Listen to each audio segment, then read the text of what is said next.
get me wrong, it ain't all bad. I love the crazy fads, like England always buggering up, but you know we're gonna win the World Cup. I'm gonna start the old nation with myself from reservation. I'm gonna start the old nation with myself from reservation.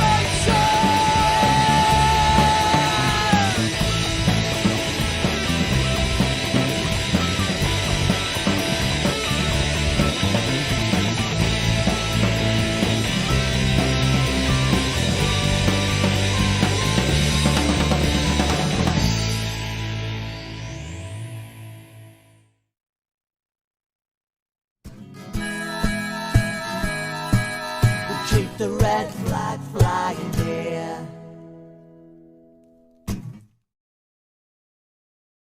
And welcome to the 47th edition of Political. And before we go any on further, I've got to introduce a new guest who is standing in for Sam Townsend, who has got a wash-up, an election wash-up to do.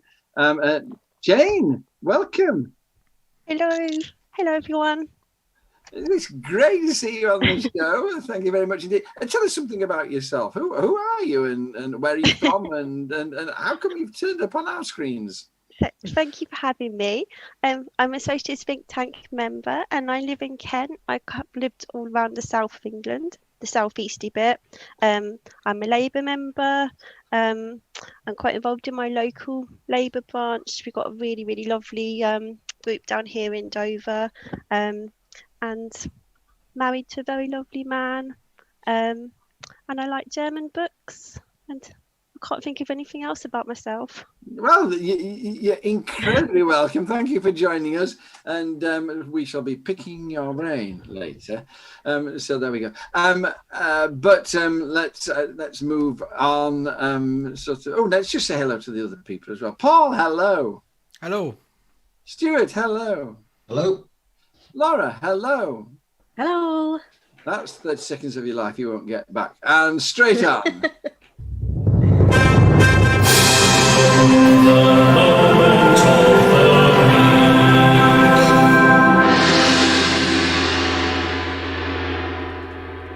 My moment of the week is that my reading glasses, which I wear sort of, have fallen to bits, and I've sent off to Tesco for another set.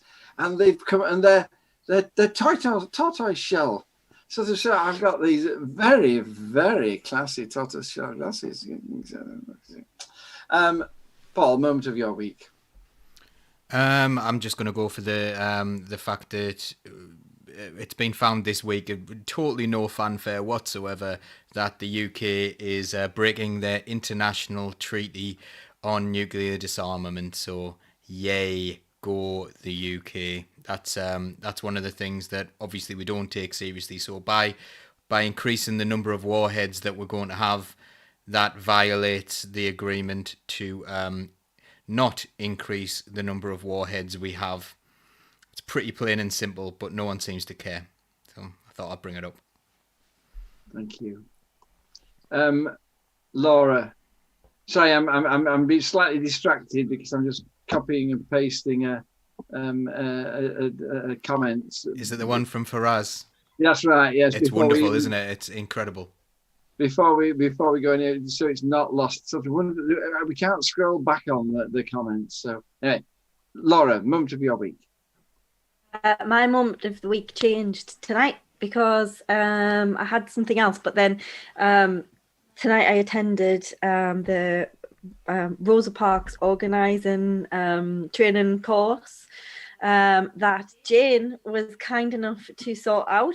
You've got to join as a group, so she signed Socialist Think Tank up and a bunch of us went along. And I'll be honest, just before I was like, I'm so tired, but I'm gonna have to go.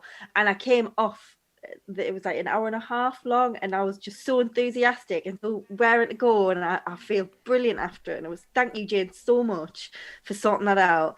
It's a 6-week course. Today was just the first one as a webinar. Next week we do sort of breakout sessions and things, and I'm dead excited. And it was 4,000 people were on the call from all over the world, and we got to see a load of hospital staff in Berlin actually in the process of organising in their workplace and trying to form a union. It was really special, and it's made me really raring to go as far as organising and trade unionism goes. So yeah, that was my moment of the week today. So it was. So you met Rosa Parks. Sorry, no, Rosa Luxemburg. Rosa Luxemburg. The other Rosa, yeah. Sorry, I'm just overexcited. I'm talking too fast. No, it's my stupidity. But basically, it's a course about organising trade unions in the workplace. Yeah, well, organising in general, in community organising and trade union. It has been predominantly about trade unionism today, but I think it goes into a bit more detail. They kind of covered a lot of community stuff and grassroots level stuff as well. So it was just really interesting. I'm really pleased I'm doing it. Yes, it sounds fantastic. Thank you so much for sharing that. Jane, moment of the week. So because I'm a guest on the show, I thought I'd take liberties and have something from 9 days ago. So it's not exactly sort of a baker's week. That's right.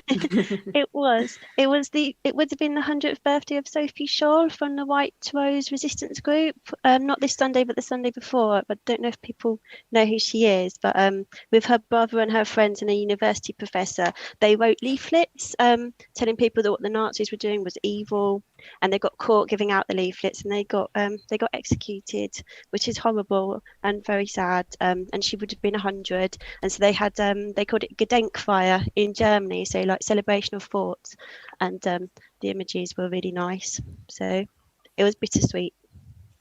Have you seen the film?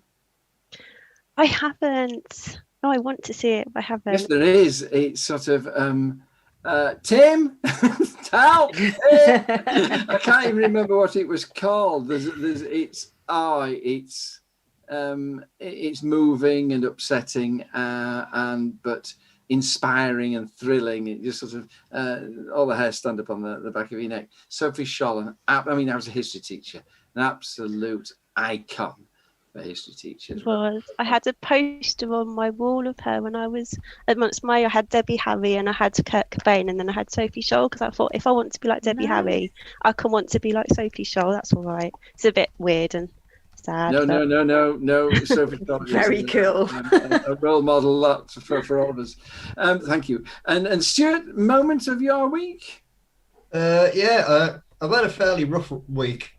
With being poorly, but we had our annual general meeting for the town council in Chiltern, and the Labour Party's currently a minority group there, and we managed to get the mayor, and I was elected deputy mayor. Congratulations. So there is a debate now, Jane, about who's the most important. Is it Paul, who is the chairman of a parish council, or Stuart, who is the deputy leader of a town council? So sort of I don't say anything about the size of Chiltern as a town council. There we go. So they'll no doubt be sort of preening themselves and showing off during the show. Congratulations. I'll answer that one. Stuart's more important, and also I am I'm the equal among equals. I won't even say the first among equals. We don't do hierarchies when I'm the leader. So.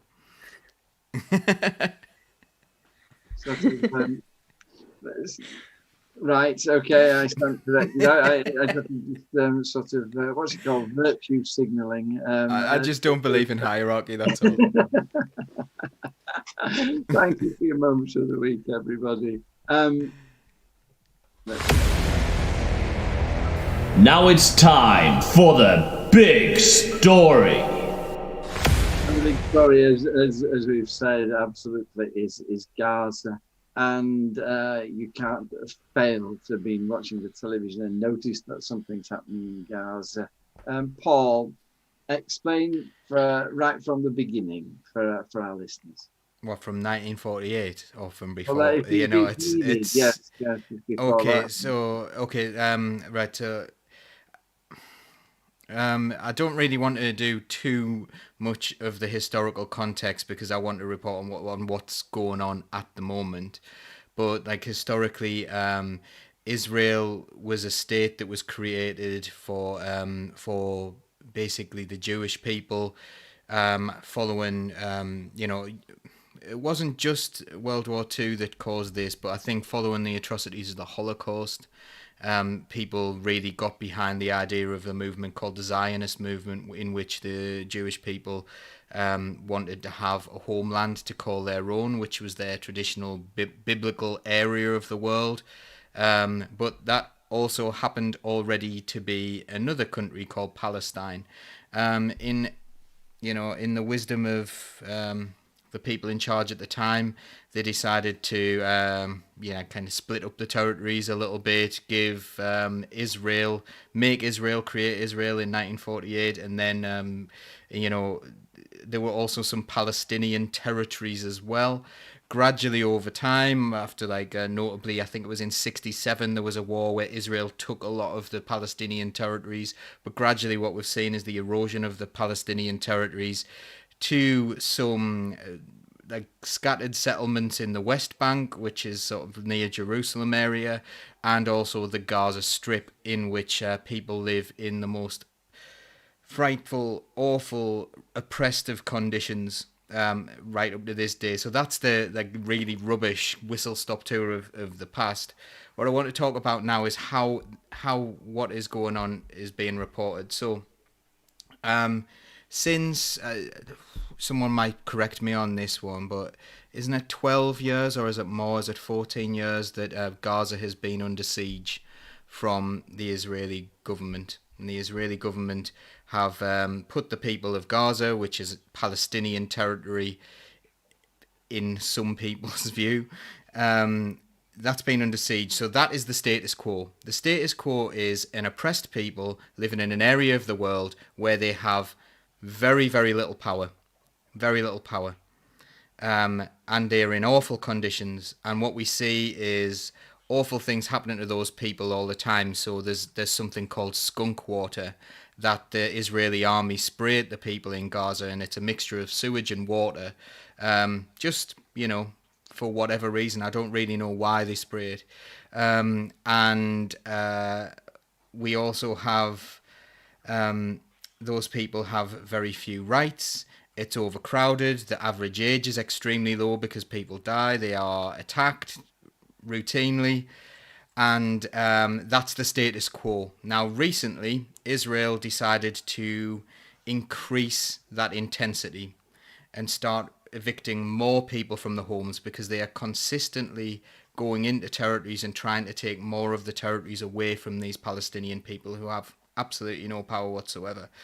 And then what happens is, after the Israelis escalate, normally the Palestinians retaliate with some kind of rocket fire because they have very few military resources, but then Hamas do have a limited amount of military resources, and they fire them into Israel or sometimes back into the Gaza Strip because their weaponry is so poor. And then Israel flattens the whole of the Gaza Strip with F-16s. And what we're seeing at the moment is, it's such a complex thing to say, to describe.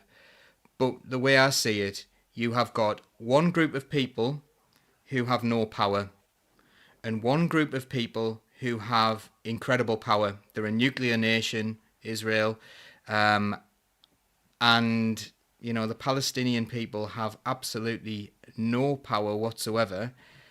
And yet, whenever this is reported, those three stages that I said there, the status quo, which is terrible, the escalation by the Israelis, our media always reports on step 3.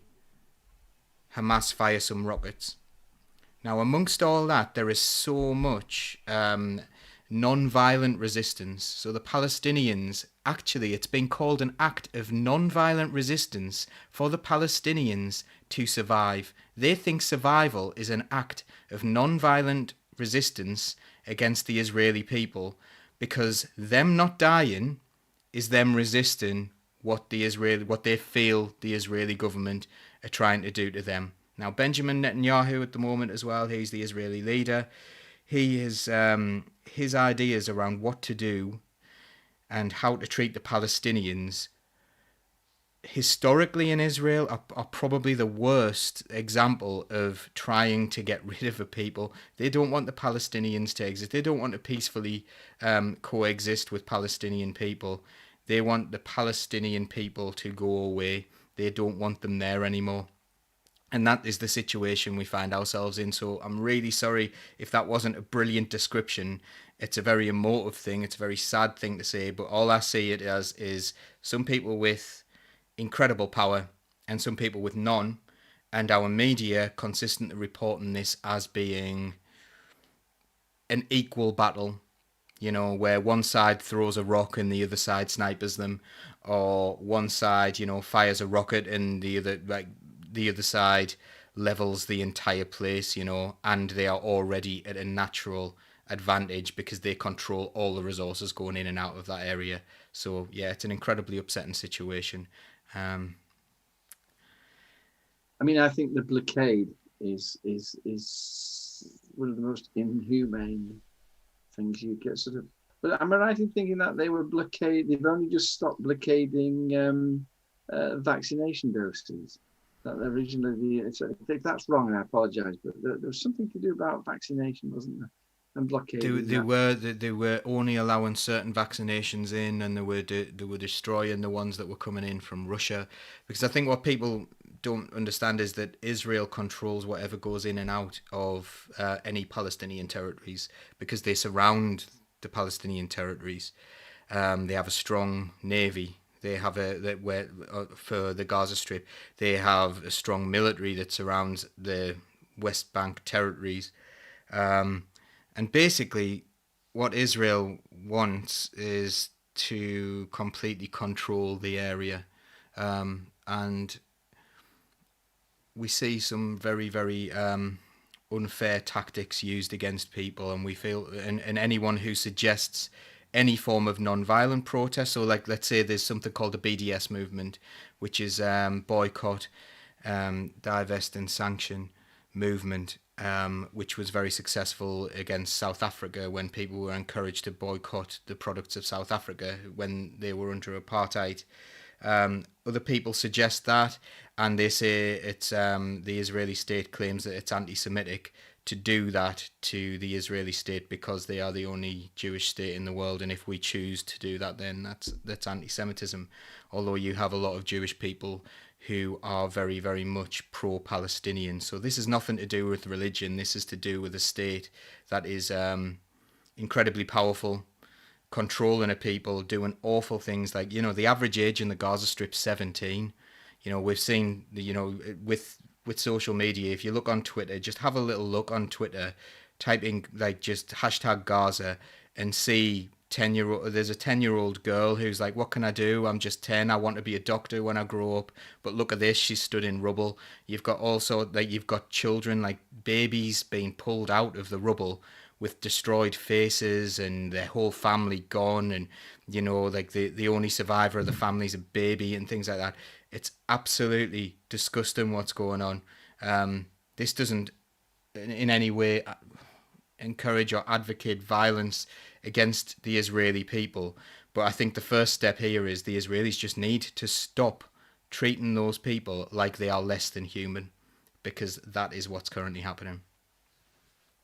Just before I move on, and apologies to the other panel members, but before I move on from you, first of all, thank you, Tim, for putting facts to my general waffle.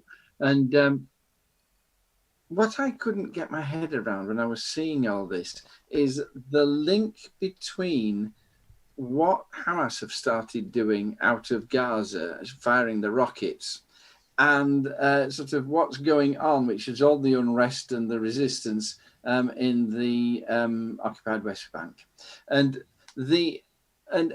sort of you seem to hint that basically Hamas have just started firing the rockets because of the situation in the West Bank. But sort of why now? Sort of, do you know? Are you able? It's the situation in Gaza. Why now? Well, I think if you're cornered, if you have nowhere else to go, if things are going to happen to you anyway. So remember, Palestinian people think their existence is an act of resistance against the Israeli state. If your sheer existence is an act of non-violent resistance, and then they do other things, they have general strikes, they try to organise boycott and sanctions against these countries, which, you know, in a lot of situations, countries would be saying, actually, if a people is being treated that badly, then perhaps we would take economic sanctions. That's one of your options of non-violence. But we're told that they can't take those actions because it's anti-Semitic. So where can people go? Now, I'm not advocating what Hamas done. I'm a completely non-violent person. But these are a cornered people with no idea what's going on. The vast majority of the resistance in Palestine is entirely non-violent. But it doesn't make news headlines to go on strike. They're on strike today. There's a general strike today in Palestine. And what they did last time this did a 6-month general strike is Israel started getting workers from the Philippines to come and do the jobs that they had Palestinians doing, for example. This is a dire situation. It's an absolutely dire situation. Where do you go from this? What can you do? There was that original comment that was made earlier on. There are lots of things that countries can do. We as individuals can't really do that much apart from lobby our governments to do these things. But I don't know. Like, what can you do if you're not allowed to take non-violent action? Then where can you go? And these people have been attacked anyway, regardless of taking non-violent action. They will be attacked. They will be evicted from their homes. There will be snipers who throw rocks, so he'll fire bullets at children who throw rocks that will never reach them. You know. I think the thing, Paul, is that what we don't see, and it reminds me so much of the American West, is that there's a continual accretion, a continual invasion going on, a continual land grab. And sort of that is an ongoing aggression, which is not counted as aggression. That's counted as sort of legal thingy-doodles. And you get into the situation that we were talking about when we were talking about Northern Ireland, that sort of you end up with an underclass. And when the underclass accepts it, then sort of the overclass say, well, look, they just accept their impoverished position. They've got no one for nothing. They deserve what they get. And if they resist and say this is wrong, we're going to resist. They say, look at these disgusting people and how violent they are and how unpleasant they are. And you just can't win when you're in that situation. And that was the situation in Northern Ireland, and that was the situation in the American West. And I find such parallels with it here. I'm going to move on, Paul, and sort of Jane. One of the sort of I'm looking at the comments stream, and it's overwhelmingly against the state of Israel, overwhelmingly supportive of the Palestinians and the people of Gaza. But there's just one thing that I saw. Oblareem says 2,800 rockets fired in so many days. And it's, sorry, Oblareem, it just disappeared off the bottom before I memorized it. Has Israel not got the right to defend itself? And are you, if you're Israel, are you not going to defend yourself with the weapons at your disposal? Is there an argument for what Israel is doing? And if there isn't an argument, then sort of on what grounds do we condemn Israel? You'd look at reasonable force, wouldn't you? What's reasonable? If someone throws a stone at you, you don't drop a bomb on them. I don't know too much about the facts of it, but it doesn't seem that the force that's being used is necessary. And the Al Jazeera building being blown up, what was was to be achieved by that. They wouldn't give them time to get their equipment out. They wanted another 10 minutes so they could keep functioning as a media operation. I don't understand how it's reasonable to have done that. If they, you know, they said that they thought there were Hamas people in the building, I believe. I mean, they gave an hour's notice. An hour was long enough for the Hamas people to get out if they were in there, if that's what they were trying to achieve. Why not give them 10 minutes to get their equipment if you're being reasonable? So basically, you would echo what Paul's been saying about it. I mean, what are your personal thoughts about the situation? It's terrible to see the videos online of what's being done to the Palestinian people, and it doesn't seem right to treat human beings like that. So it's very difficult to think of an argument to defend why any country would do that. So yeah, I can't really argue against anything that Paul said. I do agree with that. I mean, would you go as far as using the word genocide? I mean, it's a word which is thrown about very loosely. But I mean, sort of, do you see what Paul was suggesting, an attempt to just destroy these people as a people altogether? I think when you're doing things that are killing whole families, you have to ask yourself a question about what it is you're trying to achieve, and what are you trying to achieve if you've blown up a block of flats that had 10, 20 civilian families in it. What was it you were doing? Because it's not a military target, is it? So it's such an emotive issue, though, isn't it? I do understand that people are very sensitive about the words you choose to use about this, but I can really understand why people do use those words when they see the suffering. And you speak with a hot head, don't you? Because what you see is so awful, so inhumane, that it's difficult not to just voice your anger at it. One of the things you talk about, families dying, one of the things made me cry. I think it was Laura who put it on a tweet, where from a woman, and she says that they all sleep in one room now. The family sleeps in one room, so that if they're hit by a bomb, they'll all die, and nobody will be left alone to mourn the others. And oh golly, how do you not?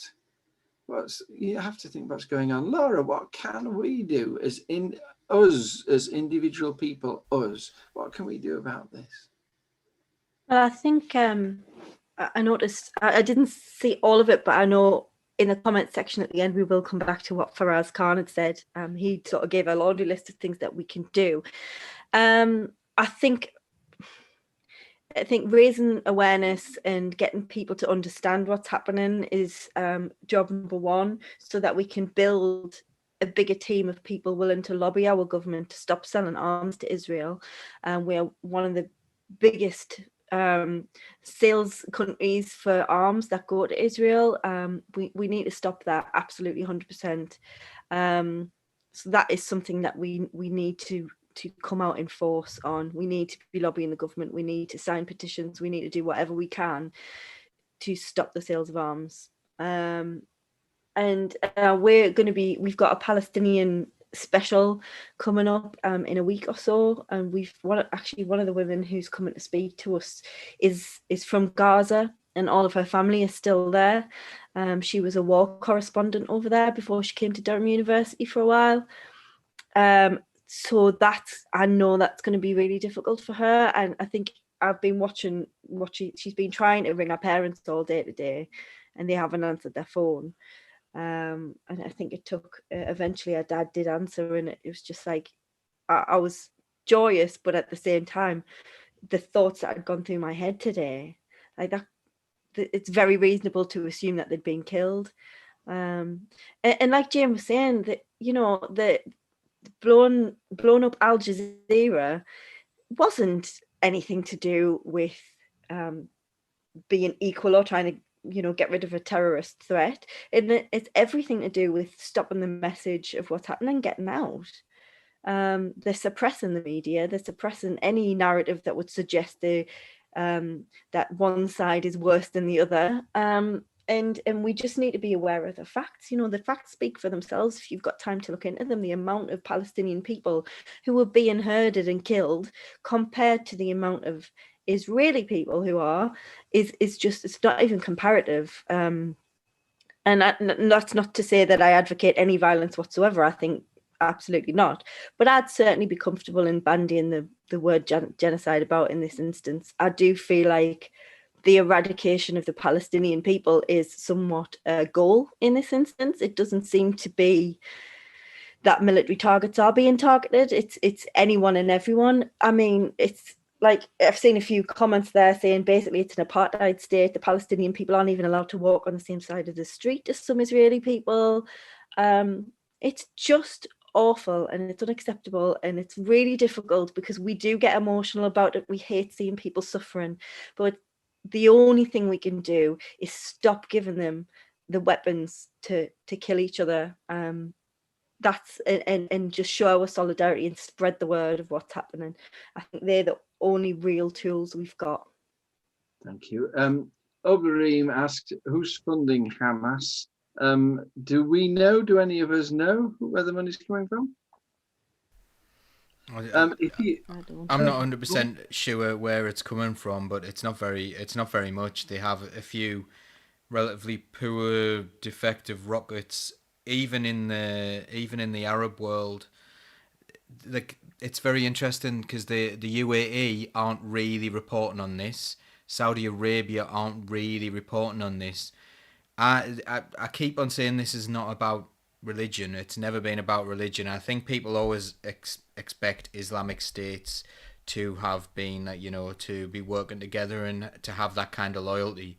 That is not what we're seeing. We're seeing economic partnerships between these big states becoming more important than any sort of religious ideology in this case. So yeah, like Oberim suggested, Iran. Yeah.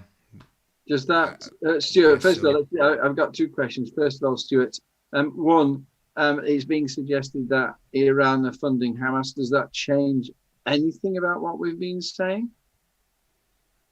I don't think it does. You know, if people are repressed the way that the Palestinians are, they've got to look to extreme options for funding, aren't they? And to be fair, they're not getting great value for money if the kind of weaponry that they're being able to display to the world is what they're buying with this kind of funding.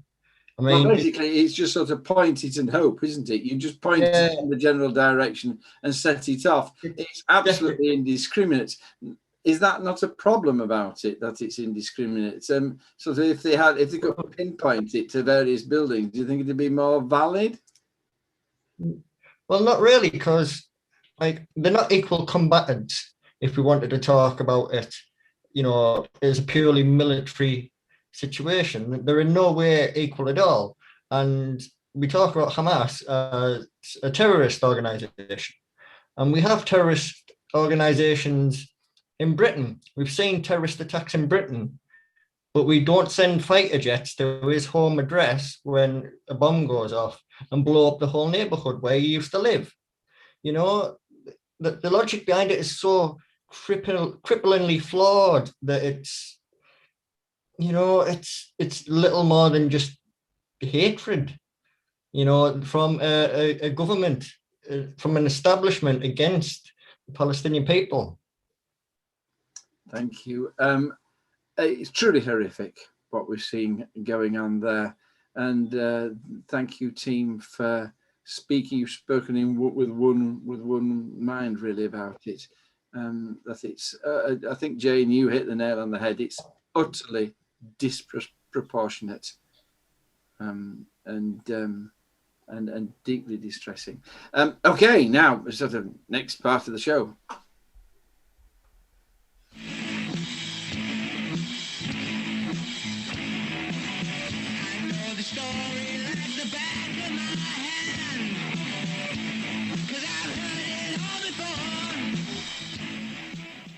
Stuart, voter ID. Surely this is a great thing.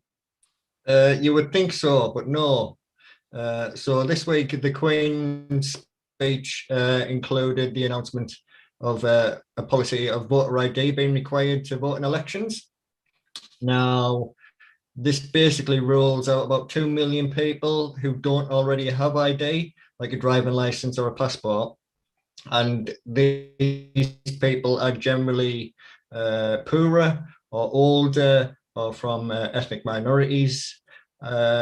It also affects inner city people who, generally wouldn't be driving anywhere or couldn't afford to get hopping on a plane and going on holiday. So it's a huge chunk of the voter base that's being told that you need to pay 60, 70 quid before you're allowed your, vote that you're entitled to. I mean, sort of 2 million is the figure we're given, isn't it? 2 million voters will be just on the as a sideline. When in 2017, when I was elected to the county council, I had to provide ID, and my passport was out of date. And I have one of those, because I'm so old and geriatric, Jane, that sort of I had one of those paper driving license. And neither proved my identity. So for a while, I couldn't be a county councillor because I was unable to prove my identity. It's not as funny as you may think. And 2 million people. I mean, what this looks like, Stuart, is just a Tory trick to sort of scupper a whole load of poor people voting Labour. It is. Oh, right. It really is, and they actually expect that it'll be more than 2 million people, 2 million people, because there's a percentage of people who look nothing like the picture on their driving license, because it was done 9 years ago. So they actually expect that it'd be somewhere between 2 and 4 million in reality, which is a huge chunk of the population just totally disenfranchised from, politics or direction in the country that is rightfully theirs. Do they not have, surely there's something, an alternative? I mean, they had some trials, didn't they? And there were alternatives you could do. There's examples in Estonia where they have like online voting, like an iVoting system, but every Estonian is issued an identification card free of charge when they become an adult.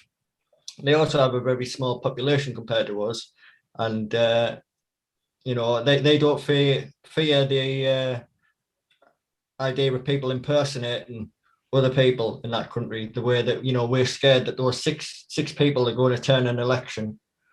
The Conservatives are on about. Is this not, I mean, sort of, it's all right listening to Stuart because he's one of those lefty extremists. Sort of, surely this is necessary to stop voter fraud. Surely it's important that we stop voter fraud. And some kind of idea is the sensible idea, is it not? I think Stuart said that the the fraud is in single digits, isn't it? It's ridiculously low numbers. And I think what we've really got a problem with is a really disenfranchised, disengaged population.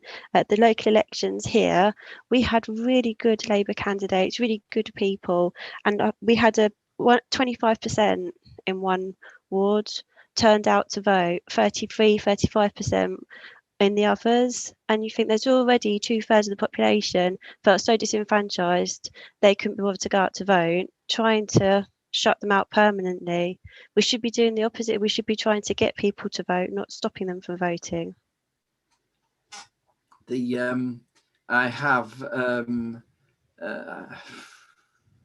had in my ward one area which was particularly deprived, in the bottom 10% most deprived areas in the country, never mind the county. And the turnout from that estate, because they do it in boxes, so you can do it box by box. The turnout on that estate was 13%. 13. And so already the poorest people don't vote. And the voter base is so heavily skewed towards wealthy and increasingly older people. Sort of I mean, just one last question before I move on to Laura. Is this not an exaggeration? Is it really going to have such a massive effect if we require people to produce ID? I mean, we've got ID for all kinds of things and nobody gets the knickers in a twist about it. Is this not an over-exaggeration? Yeah, I think it wouldn't be an over-exaggeration if the ID cards were free, but if you have to pay £80 for them, then it's a huge problem. Thank you, I agree. Laura, sort of, is the solution just to give people free ID cards? Well, no, I don't think so at all. We don't have a voting problem in this country. The voter fraud numbers, as everyone has said so far, are so astronomically low that it doesn't really cause us a huge problem. This is a clear attempt, in my opinion, of voter suppression. But it's not just that. It comes as part of a wider reform on the electoral system here, which includes, in fact, it was apparently designed to appeal to the newer conservative voters, and includes things like a crackdown on the right to challenge the government, making it harder to seek asylum as if it wasn't almost impossible enough. So there's like a lot of different things that they're proposing as part of this bill. And for some reason, they feel like their new voters will absolutely lap it up and love it. And I think maybe they've misjudged the reason why all these people are voting Tory now. I don't know. It's a big issue. You know, they promised early on. They promised to change social care. None of that's in. It's barely mentioned. It's all a bit of a mess, really, and this is just one more thing, I think, to keep them in place. Because people who can afford to buy the voter ID cards will more likely, as you say, those with more money tend to vote more Tory. Sort of, I mean, we get knickers in the twist about this, but sort of the Tories do it, and people just sort of accept it and then move on without a murmur.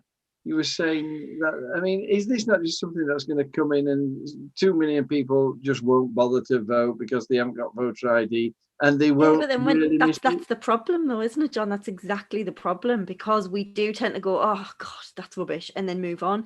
That's what they're relying on, people not standing up, and they just keep drip feeding these little things in. And look at where we're at now with, you know, we let the idea, where's everyone fighting for flammable cladding on buildings? That's gone, you know. And if we keep just allowing these things to pass, eventually we'll go too far and we won't have any rights left and we won't be able to speak out. And even now they're trying to stop us being able to speak out for things. Eventually we will just be a true led by a ruling class, and we won't be able to have our own opinions, and we'll have no human rights, and we won't be able to speak out for ourselves. So we need to tackle these things as they come, as vehemently as we can.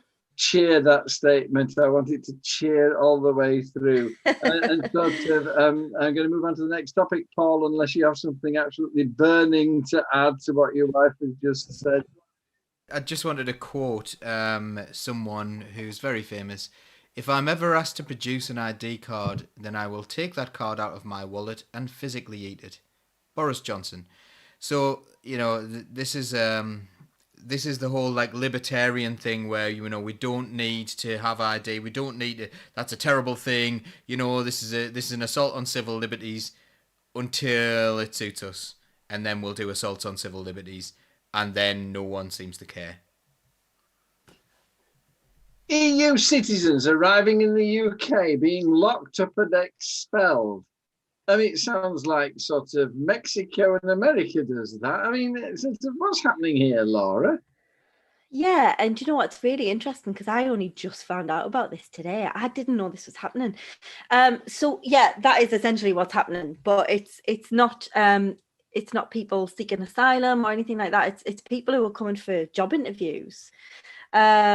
And they're being stopped and being put in places like is it Yarlswood, which is a detention centre, and being detained there for 3 days, having their phones taken off them. They're not allowed to go anywhere. And then in Yarlswood, there's a breakout of COVID, so they weren't allowed to. They had to be in a room by themselves, locked away. So essentially in prison, because they came over for a job interview.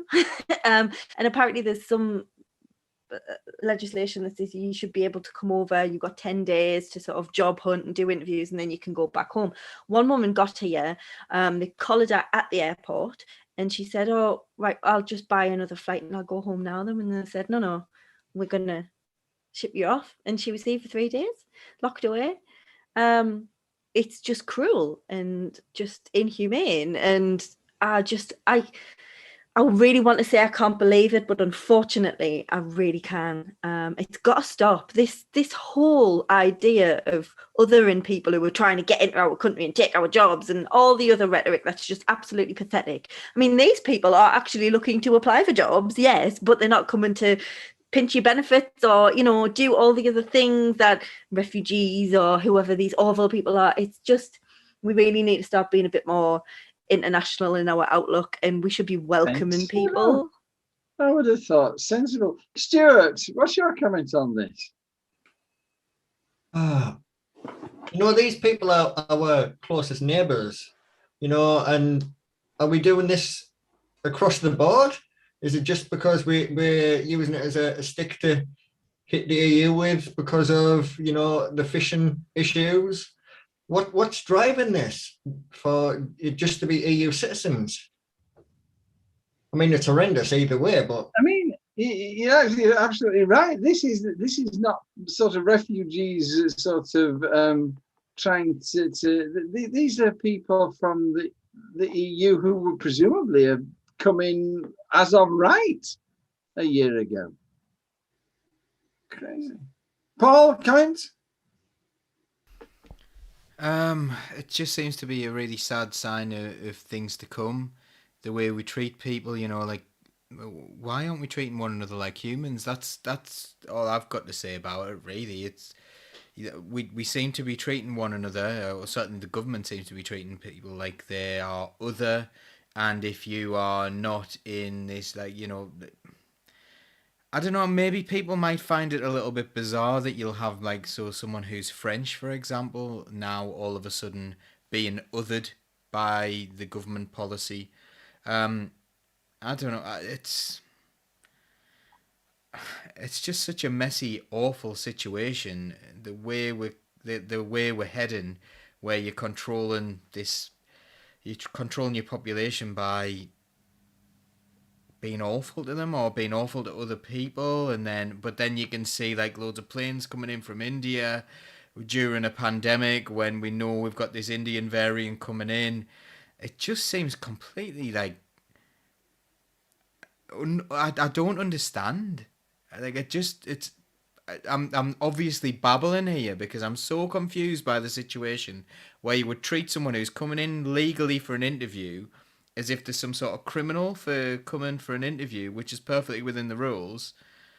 But then you also what threat are those people to your country? What bad thing are they going to do while they come for an interview and they have a flight booked back?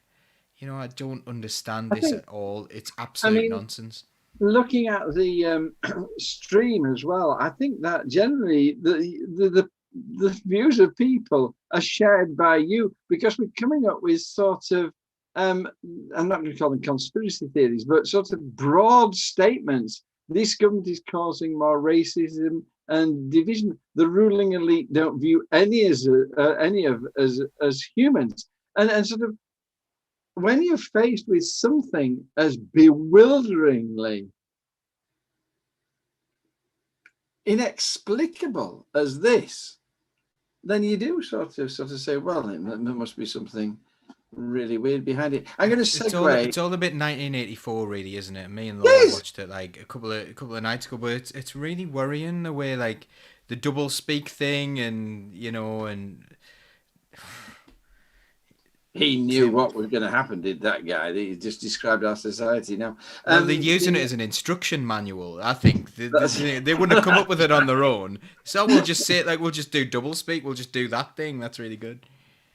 I'm going to segue into the final issue, which is Howard Beckett.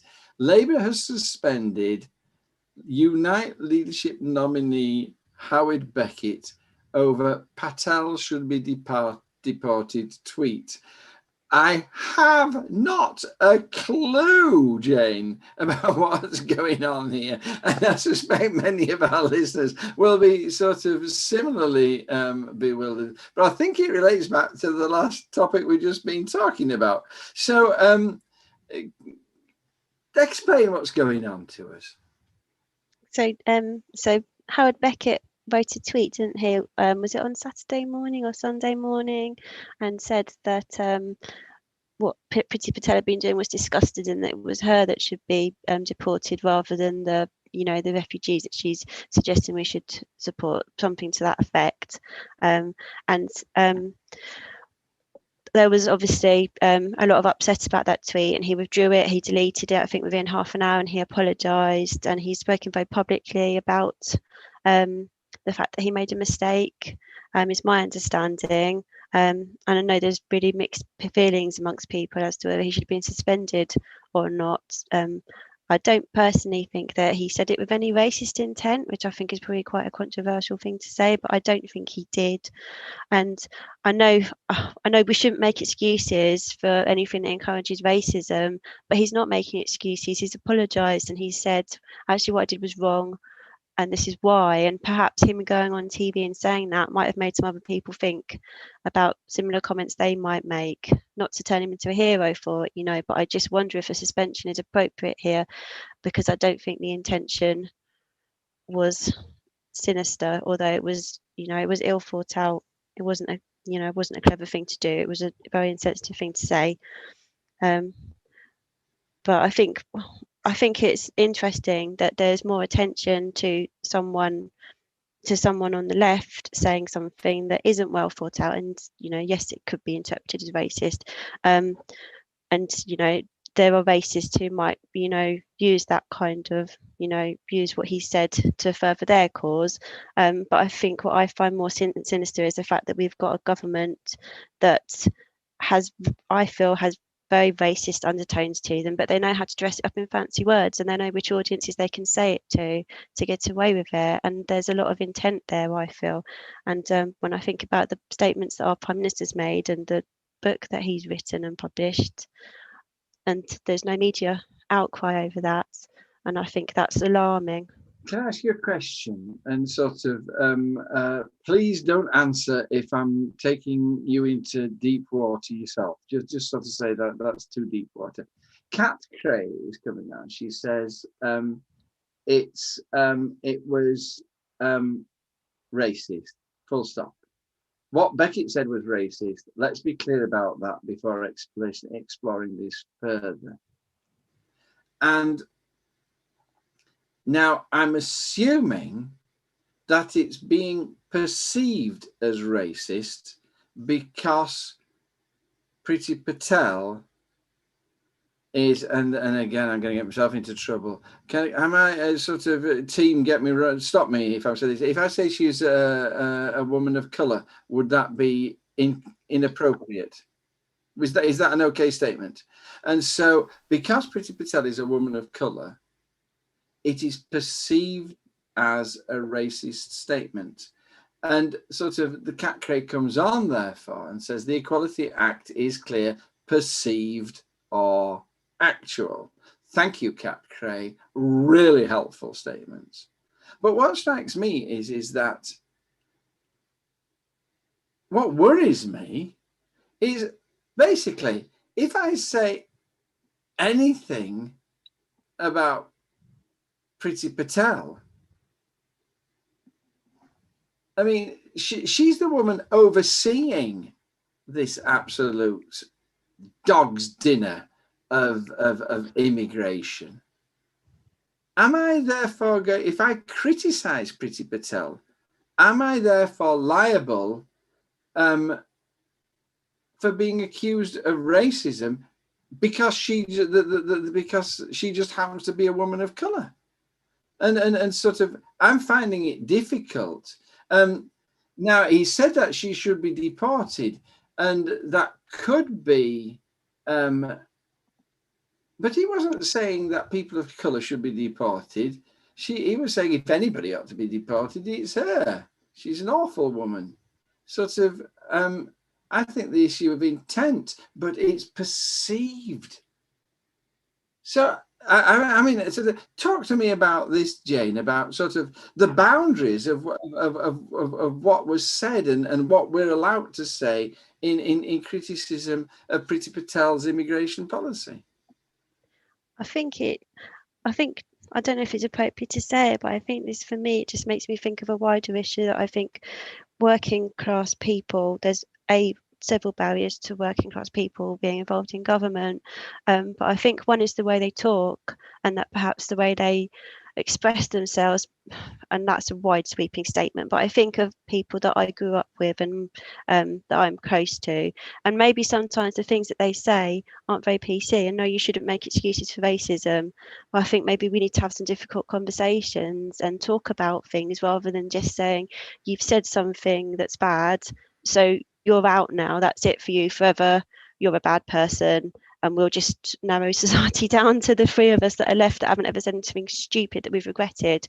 So I think you do have to take intent into account. I'm not sure if that's necessarily valid point with Howard, because I think he's an educated man, isn't he? And obviously he's in a power of influence and authority. So you have to think even harder about what you're saying in that situation. But I don't know, maybe it was a good thing for there to be some conversations around what he said, like I say, and for him to apologise and explain to other people why what he said was wrong, or that he may not have had that intent behind it. Thank you so much, and some really, really good comments. We're running out of time, and it's me and you that have taken it all up. We have 10 minutes to talk about this, and I've chucked it on and serve you. Briefly, Paul, have you got any comments about this?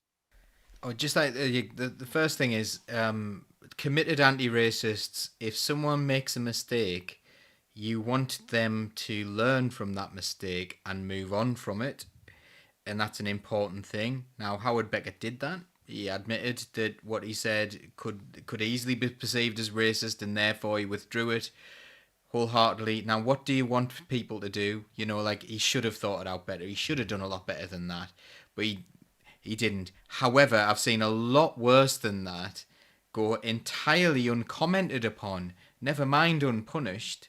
Now, even within the Labour Party, you've got like transphobia from Rosie Duffield, who's just been elected, chair of the Women's Parliamentary Labour Party, and she's very transphobic. She, people have left her office because she's a transphobe, and you've got the anti-GRT racism that we saw in around the country, where people are saying that they want travellers to be, dealt with and things like that, and all these things where we see different types of racism. It appears that Starmer's Labour will only react to racism if it is on the left. That is a big deal, and that isn't even like people who don't apologise. As an anti-racist, what I want people to do is learn, and all of us, every single one of us, are capable of saying something racist that we don't know to be racist or whatever. He needed to be more thoughtful about that, but you need to add on a few words to what he said. She should be deported because of her status, because her parents were immigrants or whatever. You have to assume a little bit. And it was very similar to when Rebecca Long-Bailey was... Maxine Peake is a diamond because she made an erroneous statement within this article that stated that Israel was responsible for the training of officers. There's a huge assumptions in one point, and they'll get suspended or they'll have disciplinary action. And then in other cases, when they're quite explicit with their racism, nothing happens. There you go. There's a big problem. There's a big problem. Yes, it's perceived. But it's only perceived if you add a whole load of stuff on after that. We were out of time. We're out of time. I can grab another minute for you. Stuart or Laura, have you anything burning to say on this topic that you're desperate to say? Yeah. Priti Patel should not be deported, but she should be sacked. Thank you very much indeed. Sort of, Laura, you're muted. I can't really add a great deal to that, honestly. I agree with a lot of what's been said. I think essentially Howard Beckett is an educated man. He really shouldn't tweet in anger. He should really have thought about that. That was very silly, very, very silly. And as somebody who's trying to be a general secretary of a trade union, he should really have known better. Is the suspension appropriate? It depends, because we have this layer of, well, that one's getting suspended, but that one's not. And it's like, well, you got to stick to your own rules here. Decide what's racist and what's not, and decide what your punishment for that is going to be. Don't pick and choose. I think that is a huge issue here. As far as Priti Patel's concerned, you can say she's an awful person just because she's an awful person. It doesn't have to have anything to do with the colour of her skin. And yes, she should get the sack because she's awful. Right, thank you very much indeed. Weren't they brilliant again today, everybody? Aren't they brilliant? Jane, thank you very much indeed. Some really good comments about some very, very controversial and difficult topics. Sort of may come back to bite you later, but that's what we do on this show. And in fact, as you know, people, what we do now is we listen to a record and then we come back and we're even more indiscreet and sort of, and that's when it gets really fun. We're going to look at your comments. We're going to comment about your comments, and you can sort of ask new questions and sort of we try to make it interactive and participatory with you. So 5 minutes for a song. Team, you were brilliant. Goodbye. Thank you so much. See you in 5 minutes, people. If you gotta go, goodbye. See you next week. Ta-da. My name is Jack Atkinson. I'm not afraid. And I live and die by this vow that I've made. The only good fascist, a dead one, they say, and around the we are. When I first left all them months ago, I told them I'd come not to kill but to cure. For an ambulance driver, my shot's pretty sure. Panorama, we are. There'll be no pass around, no pass around, no pass around today. The fascists have come for our freedom. We ain't gonna give it away.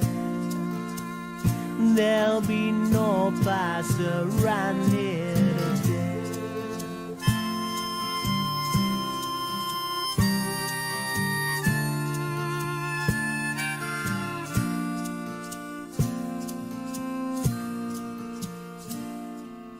I told my mother, now mother, be strong.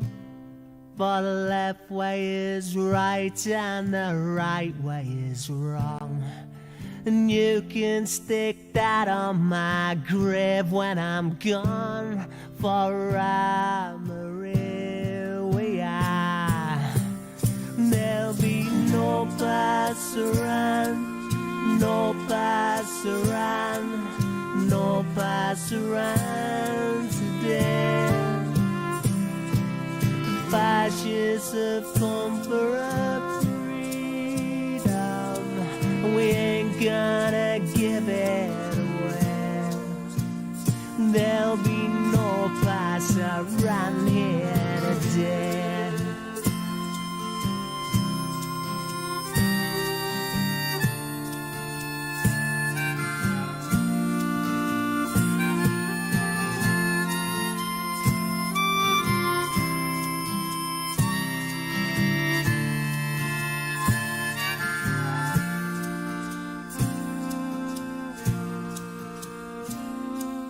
Cast may be cast, and the cast may be cast, but you armies of darkness, you best do your worst. 'Cause to win, yeah, well, you gotta get past those first. And a armory we are. There'll be no place around, no place around, no place around today. The fascists have come for our freedom, and we ain't gonna give it away. There'll be no place around here, no place around, no pass around, no pass around today. No pass around, no pass around, no pass around today. No pass around, no pass around, no pass around today.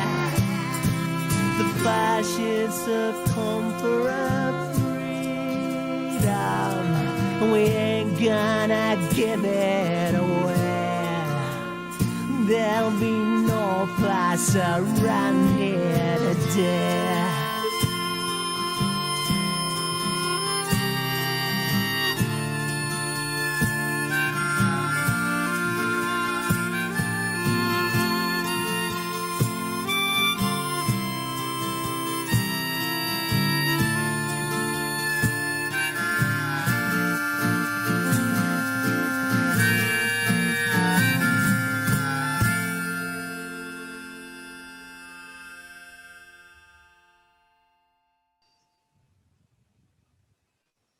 Hello, everyone, and welcome back. I'm sorry you don't have the dulcet tones of Samantha to welcome you back this week. You stuck with me. So this is the part of the show where we try and troll through all the best comments, which will be really particularly difficult tonight because we've had some incredible comments in from all of our platforms.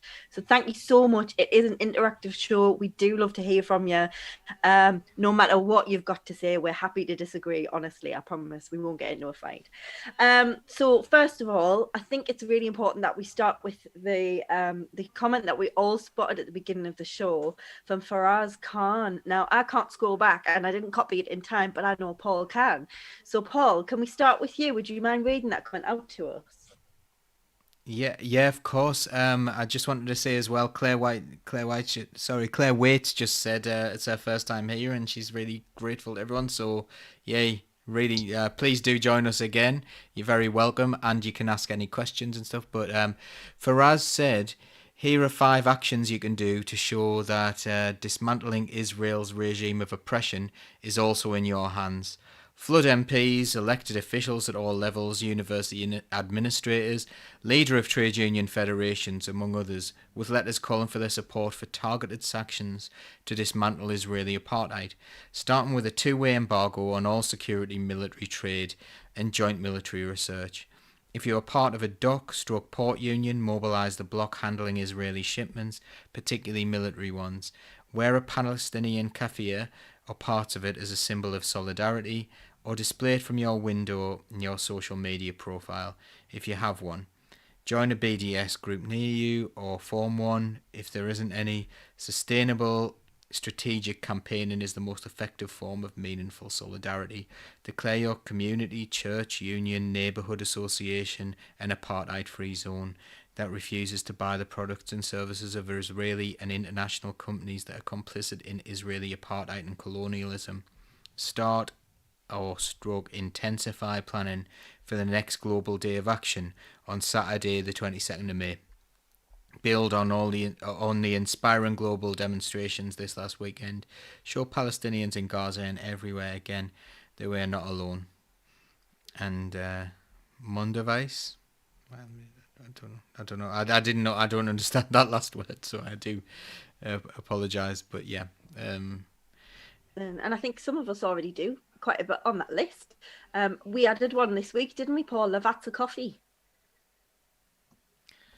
So Lavazza Coffee, that was an interesting one. That was almost my moment of the week. Lavazza Coffee said when a footballer from Arsenal had said all my love and solidarity with Palestine, it was declared anti-Semitism by the Board of Deputies, who the Labour Party have been very close with and have taken their advice on a lot of the anti-Semitism stuff. They've said it's anti-Semitism to declare solidarity with Palestine and love to Palestine. I don't know what else there is to say. And Lavazza said that they oppose anti-Semitism in all its forms, and it will be reviewing its relationship with Arsenal Football Club because of it. Now, if you see the statement, it was just the blandest thing. It is not saying that anything should happen to Israel.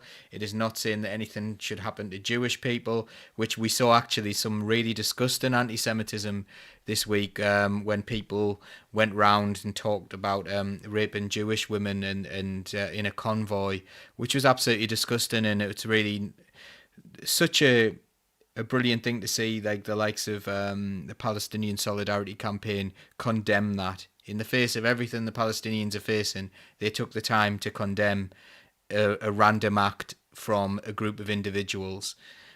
We saw that, but,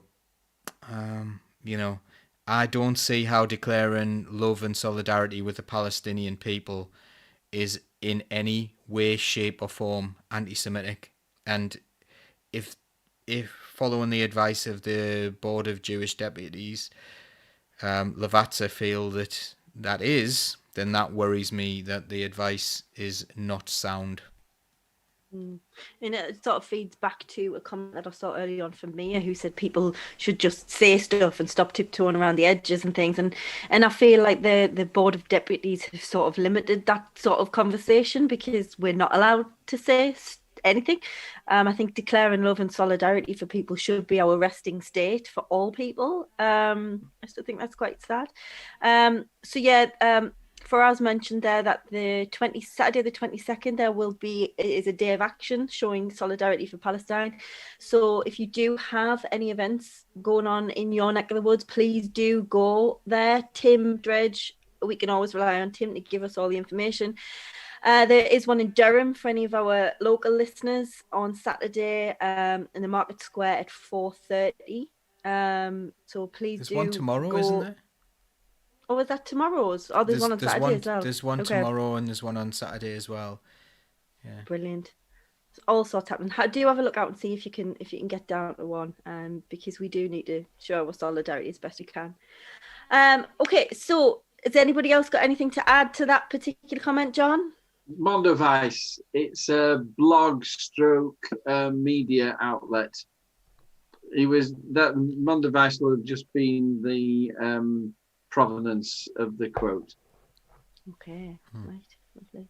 Stuart, Jane, do you want to add anything to that particular quote? No, lovely. Okay, right. So we'll move on then. Did any other comments stick out for anybody tonight? A couple of quick ones. Mark saying Palestinian keffiyehs could easily be used as a face mask. I do that around Wingate, and everyone seems to like it. People think it's a lovely thing, and also they can be used as a decoration for a chair. So. Lovely. Stuart, did you see anything tonight that stood out for you? I didn't see any of the comments. I'm not on my best game here. Me neither. I wouldn't worry about it. I'm very interested.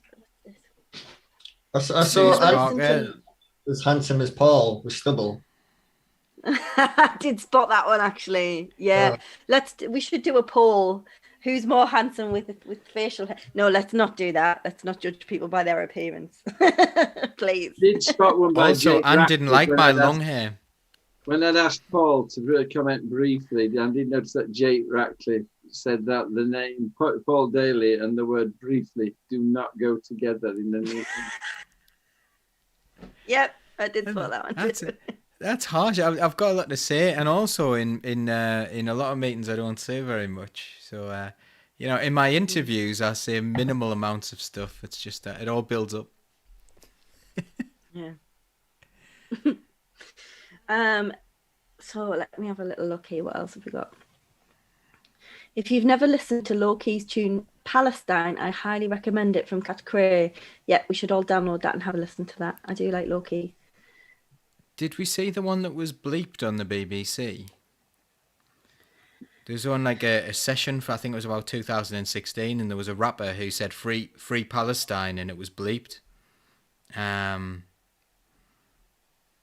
You know, it happened. I don't know if someone wants to drop it in the comments. It was on one of the BBC Live sessions, and like he's rapping away and he's saying things that are much more controversial, and then he said "Free Palestine," and it was like a crashing glass noise on the BBC. They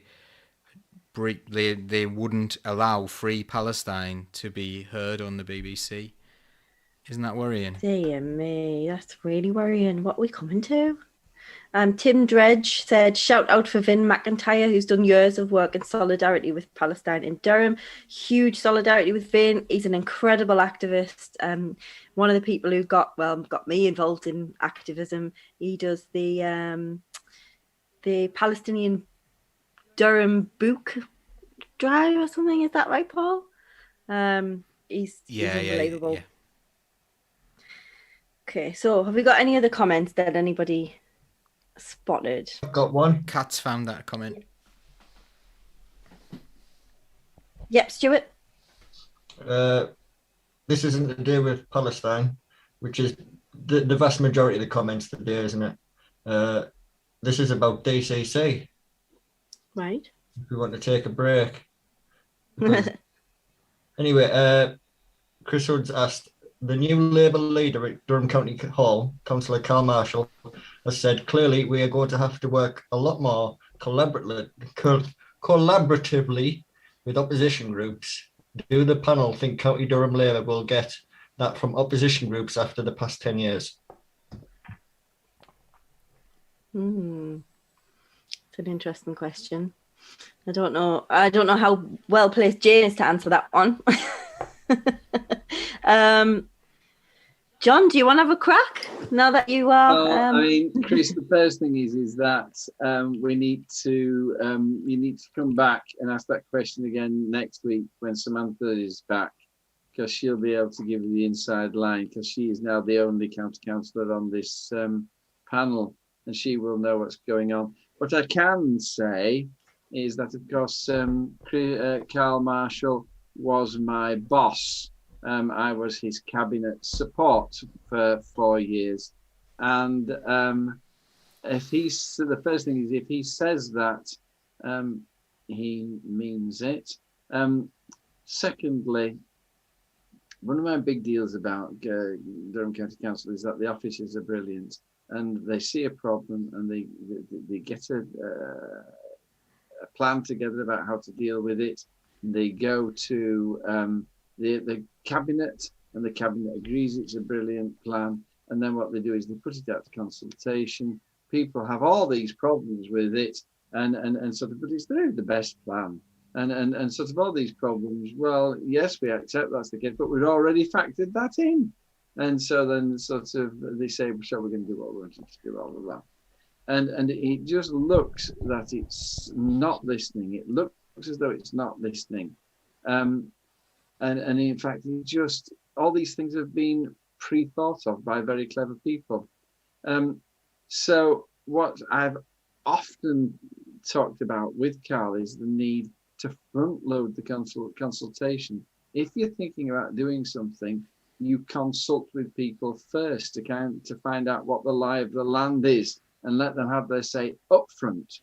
Then you send your officers away with that information to come up with the plan. And so that then people know that their ideas are being taken into account. Carl is absolutely on board with the need to be more interactive with the people. He's absolutely, to a much greater degree than I am, he's prepared to accept that mistakes have been made in the past, which we must not repeat. He is a politician of absolute genius. He is able to talk to a whole load of people that I am unable to talk to. And the other thing is that he's head and shoulders above the rest, because he's been dealing at the very highest level with multi-100 million pound issues, hundreds of millions of pounds, sort of in his role as in charge of the economy brief on the cabinet. So I think what you're going to do is you're going to see a very, very skilled politician, statesman, even dealing fairly with people with a desire to listen to what they have to say. I believe that very strongly, I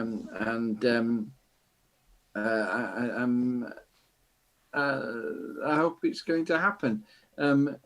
With the opposition, the opposition in the Lib Dems have no ethics. The Lib Dems want nothing but to score points, and what's more, they did very badly in the election. So all you can expect from the Lib Dems is just grief. They are just mouths, propaganda mouthpieces, dreadful people. The Tories are now saying that they're the main opposition. They've doubled in size. There's more than doubled. There's 25 of them now. But really, do you want them to have a huge say in the way the county council is going? I'm sure that Carl will be talking to both those groups. But I think the main place where the listening is going to happen is to those wide ranges of independents and independent groups who have so many ideas, and some of them are awful, but others of them, they're really sound councillors, and Carl gets on really well with them all. So I think that you'll find that the independents react very well. The Tories, they're just sort of triumphant at the moment and just saying those horrible things. And the Lib Dem, that's my view. So time will tell, and we'll see next week where we're at, and Samantha will have all the inside knowledge for us, I'm sure. Well, I'm sure she'll be sort of like this with Carl. Before 5 minutes, the two of them will be like that, yeah. Paul, you look like you want to come in there. Yeah, I was just going to say, like, half of me, when all this happened, when Labour lost control, half of me was like thinking, okay, right, what Labour should do is step back and say, right, okay, we might be the largest group, but a lot of the vote is anti-Labour, and we know that. A lot of people voted against Labour on purpose, and we'll leave people to that. And then I thought, like, I thought it would collapse within weeks, so, like, to tell you what, find yourself a coalition, find yourself something, get some Tories who have absolutely no ideas other than being a bit nasty to immigrants or whatever, generally, or cutting services or outsourcing. And then I spoke to some people who work for Durham County Council, so people who work on the bins, and they were just saying, I'm just desperate for them to have, for Labour to form a coalition with someone. They suggested the Lib Dems themselves. I'm hoping personally for the solid independents who might be able to say, actually, we want to see what's best for the county, and maybe they think maybe whatever they think's wrong with the Labour Party at the moment, perhaps they could influence that. That would be a good thing. But whatever we want, we can't see these jobs outsourced. Because what happens is that costs the county more. We know that outsourcing costs the county more. It costs people jobs. It means people work harder for less. And our local economy, that money goes out of our local economy. It goes into someone's offshore bank account, and then that's it. So I've kind of changed my tune on the whole stubborn thing of, let's see what happens when someone else takes charge. We need to do what's best for the people of County Durham, and that's the important thing. And I would hope that county councillors would want to see that. I have absolutely no faith that any Tories want to see that. A lot of them only ran because they had property in the area, rather than lived in the area or whatever. None of them stood for local council positions. None of them very few stood for town council or parish council positions. They're not actually interested in communities. They're interested in the levers of power. They're interested in their stepping stone to Westminster. That's it for the Tories. So hopefully the other ones who care will. I think that Chris brings up a really important point, though. I mean, people have been saying Labour doesn't listen, Labour doesn't listen, Labour needs to listen, let's teach them a lesson, let's kick them out of power, make them no overall control, that'll force them to listen. And Labour has said, well, we're going to have to listen. But it's a two-way process, that. Now you're going to find out, Paul's absolutely right, you're going to find out the quality of the opposition, because if Labour's going to listen, if Labour's going to cooperate, you need the other parties to work with them. And sort of the danger of what's going to happen is that what we're going to see is we're just going to see 4 years of chaos where Labour will keep making proposals and it's just wrecked by parties who don't want to work together, who just want to wreck anything that Labour's doing. And it's going to be very interesting. You're going to see the calibre of the opposition as well as the calibre of the Labour leadership. I'm under no doubts that Carl Marshall is up to that job. But yes, you're absolutely right, Paul. How successful he's going to be depends absolutely on the response of the others. It's on here. I'm not a big fan of the Lib Dems. I've said this before. I couldn't understand ever why, when I became a councillor, why some of the old timers sort of all gone now, they've retired or been knocked out, and the Labour sort of had this hatred of the Lib Dems. I could understand why they opposed them and why they argued with them, but sort of why this really angry hatred? And sort of after 8 years of trying to do business with these people who have no thought but just to score political points and say lies to undermine Labour.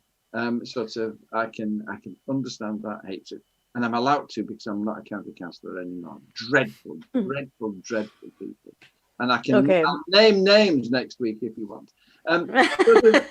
Tim Dredge says, Jane, that Tories are in power in Kent. Is Kent a Tory county, or is it no? How does that work for you then? I mean, sort of, how does it work? Not very well. It's just a sea of blue. We've got Canterbury, we've got Rosie Duffield in Canterbury, and that's our little island of red in a huge sea of blue until you get much further west. So I don't understand why the people in Kent are voting for the Conservatives, because in this area, I mean in Dover, the area is really neglected. There's so many people struggling, and I don't understand. But then 25% voter turnout at the election, that's probably something to do with it. It's not people voting Tory, it's people not voting at all. So we need to find a way to engage those people. Does it make much difference about the way the councils actually run? To be honest, I don't know too much about council politics, which is quite shameful. I don't know the difference between the different types of councillors. I don't really know what the council can do and what they can't do. I just know their budgets are terribly cut. Probably not as much as yours with having so many Tory councillors. But that's a good point. I want to move on to I spotted a comment. I think this came in when we were talking about the people coming from the EU to do job interviews, and Mark said that no foreigner steals a job. They might get given a job by a manager. Then the argument is with the manager, not the person trying for the job. I think that's really interesting because it's clearly obvious and absolutely right, but most people get angry at the person who has the job. Where are we at with accountability to the government for allowing employers to take people on such minimum wages and short-term contracts and all of that? And why doesn't the fault lie with the manager and the employer? Anybody? Stuart, you're Unite Community. You're all about jobs. Yeah. It is the manager, and it's about, them trying to screw us down to the lowest wages possible. But I also fell into the trap of, and this was a weird one because it was a weird experience for me because I don't normally fall for these things. I was with my wife and we were watching The Housewives of Beverly Hills or something, and there was this multi-million property developer, right? And as she goes, and he was an immigrant to America. And Ashley had said, I wonder whose job he's stolen, jokingly about, you know, the kind of rhetoric we hear in Britain about somebody coming over and stealing your job. And he was a Palestinian refugee who had managed to get to America and then become, you know, a multimillionaire. And I was like, oh, I don't know if I hate him, because he's now in that position where, you know, he's got all the power and he could, you know, really force down the wages on these people, and he's the bad boss now. Or was he a good guy because, you know, he'd escaped this, you know, awful oppression? And I'd fell into the trap of, you know, thinking he'd actually, just for a split second, gone over and he was the bad guy. Very mixed feelings about it. Actually, that makes me want to watch it. Yeah, let's not talk about that anymore. Does anybody else have any strong opinions on that before we move on? You know me, I've got strong opinions on everything. No, I've got strong opinions on everything. I always it was interesting. It was on John's page. There's a man named Leon who was commenting on something John, and he was saying about how, like, left wing people, you know, basically describe left-wing people as being people who stop Brexit. It's really interesting, though, like, his description of left-wing people, because all his stuff was anti-democratic, and all the things he associated with the left wing was, you know, being anti-working class and being for the idea of, you know, being against democracy and Brexit. And I explained to him, you know, like, left-wing means for the working class. Like, left-wing politics and liberal politics, it's all mixed up and people don't understand what's going on. But we got into a conversation a little bit about immigration. And I'm like, yeah, well, if immigration's a problem, the starting point should be, why are people employing people illegally at below minimum wage? They're the people you need to stop, not the people on dinghies, you know, made out of Coke bottles, which we've referenced a lot of times on this program. It's people who are willing to exploit those people that are the problem, and that's what we need to be talking about. So we should not shy away from problems about people worrying about their jobs being undercut by immigration, but we should lay that firmly at the doors of unscrupulous bosses, and the government should be looking at those people who are willing to employ people on, you know, it could be modern day slavery, or it could be well below minimum wage. That is the problem in society.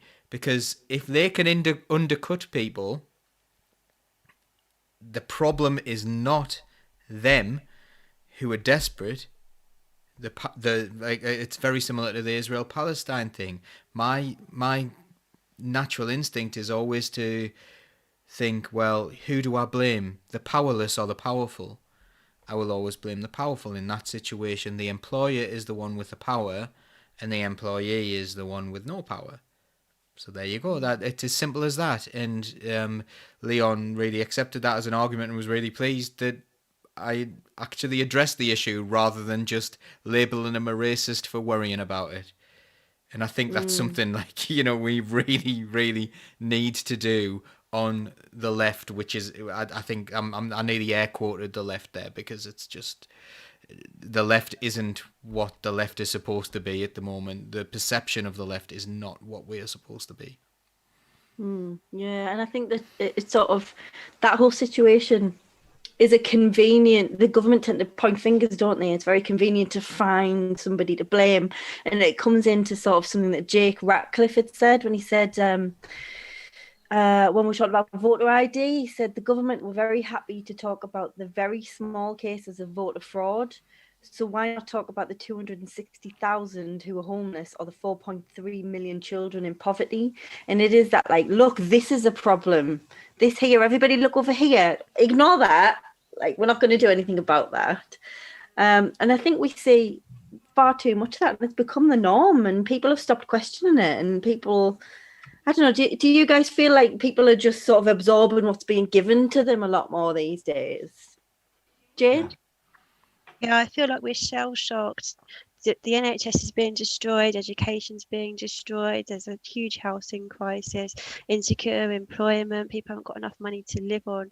These are such huge issues. And then you've got what's going on internationally, what's happening in Palestine, so many terrible things happening in the world, and you're bombarded every day. And I don't know, desensitizes some people, but I just don't know what to do from one minute to the next to actually do something proactive about any of it. I just find myself worrying about it all. And then I think, what have I actually done? I haven't actually done anything that's going to change any of those things, because I feel so torn about what to do about all of it. Yeah, I think there's a clear divide, I think, between the people who really do care about other people. I think everyone on this show is much like you, Jane, in that it's just like, where do I even start here? There's just too much. But then there's also this, and we've talked about quite a lot on the show, that people are just far too busy just trying to get through the day and don't have time to look at all of these problems. And so if the government present you with a handy problem to worry about, it's like, oh, I'll worry about this one, and they don't know the bigger issues, and that probably the government 9 times out of 10 are the ones causing the problems that they present you with anyway. Stuart, what do you think about it? Well, there's kind of this thing going on, because you don't need to be a migrant worker to get treated terribly in Britain, do you? With things like, fire and rehire. You don't have to be from somewhere else to be treated that crap. To have your rights and your pay and your conditions taken away from you. 0-hour contracts. It doesn't matter where you're from. That's somebody, that's the boss to screw you. And we need to kind of build on the idea that it doesn't matter where you're from. The bosses are always the bad guys when they're applying these situations upon us, Yeah, absolutely. I think it all feeds into something that Ronnie said, which I think sums everything we've talked about today up, which is, I don't understand why we aren't all up in arms against the government after the past 11 years. Yeah, absolutely. We should all be up in arms. We should all be out rioting, in my mind, bring it on. Has anybody else seen any other comments before we start wrapping up, because we are getting towards the end of the show? I just have to point out the glorious irony of the fact that Leanne Powell's comment has appeared twice. It says, I've said it before, it's like the entire country is suffering from Stockholm syndrome. And then the next comment says, I've said it before. It's like the entire country is suffering from Stockholm syndrome. And never was a truer comment made, Leanne. You actually had said it before. I think that's probably a glitch in the program we use rather than anything. So Leanne's great. She's one of our moderators. So thank you, Leanne. Yeah. And I think it's worth saying twice. I think she's probably spot on there. It does feel a bit like that. You just wonder sometimes why people are voting and speaking the way they have. And one thing about I've often said about the migrant workers is that they need protecting, not vilifying. They are being abused, and sort of the reaction should not be to scream at them.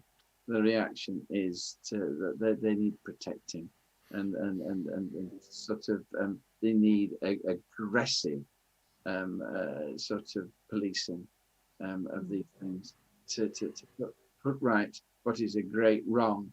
And it's one of those wrongs alongside things like cladding, which we're just sitting back in this country and we're allowing. And I don't know, Leanne, whether it's Stockholm syndrome. Stockholm syndrome, as you know, is where you spent so long with your abusers that you actually begin to see good in them, and you think that you end up thinking that they're good guys. And I don't think it's that. It's much weirder what's going on with the Conservative government at the moment. People know that they're shits, and they just don't care. They think that's okay. I don't think it's that they don't care. I don't think they don't care. It's just they knew that they were lying. So if you look at the polling, They know that the Conservatives are liars. They know that they're horrible. They know Boris Johnson's a liar. They know that he's incompetent. They're not being offered an alternative. So if you want, like, you know, like, it's the whole "they're all the same" argument, I think, is coming across at the moment. And if the Labour Party want to be a Tory tribute act, then why go and see the tribute act when you can see the real band, even if that band is really bad? So they will vote for, or the people who actually do like that band, even though they're really bad, will go and see that band rather than the tribute act of that band. So don't be a tribute act of a bad band. Have some ideas. Interesting as well, Philip said, will Labour scrap university tuition fees? We don't know. We are not Labour. Like, we are, like, I think, are we all members of the Labour Party? So we're all members of the Labour Party, but we have no say in what's going on nationally in Labour. We have less say in what's going on nationally in the Labour Party than we've had historically.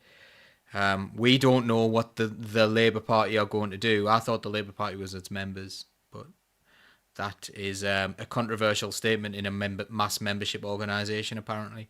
So it's more to do with what Peter Mandelson thinks at the moment, I've heard. You know. So we can't tell you that. We don't know. But we're not here to represent Labour. We're Socialist Think Tank. So if you ask us if Socialist Think Tank would scrap tuition fees, I think, well, we're not all here, but I would say we'd probably say yes. Yeah, I think we would. I think we would. Not that we are trying to set up a political party, mind you. Please don't take that away with you tonight. No. Right, okay. I am going to wrap us up now. It's been a really lovely show. I'm sorry if people have really missed Samantha. I'm sure she'll be back soon. She's she's always been very busy. She's just given herself more work to do now. So congratulations, Samantha. Thank you so much to Jane for coming on. You've been absolutely fantastic tonight. You are definitely signed up as one of our contributors now. Sorry, but you will be coming back. And thank you to Paul and Stuart and John, as always. And it feels weird wrapping up. It feels like it should be John's job. But thank you. Don't forget that you can like, share and subscribe. Everything from YouTube, Facebook, Twitter.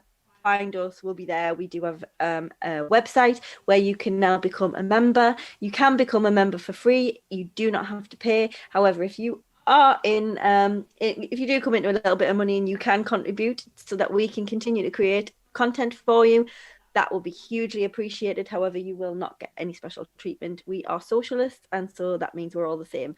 So everything you can do, much appreciated. If not, please do join us, become a member so we can grow.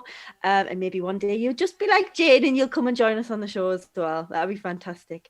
So from all of us here tonight, thank you very much and good night, and we'll see you all next week. Bye-bye. Don't forget as well, we've got a Discord now for members. We can be on Discord now for members. And also, what a brilliant kind of advertisement for being a member of Socialist Think Tank. Like, you know, people like Jane are members of Socialist Think Tank and they come along and on the show. What an amazing guest. Yay. Yeah, absolutely. Thank you. Okay, that's it.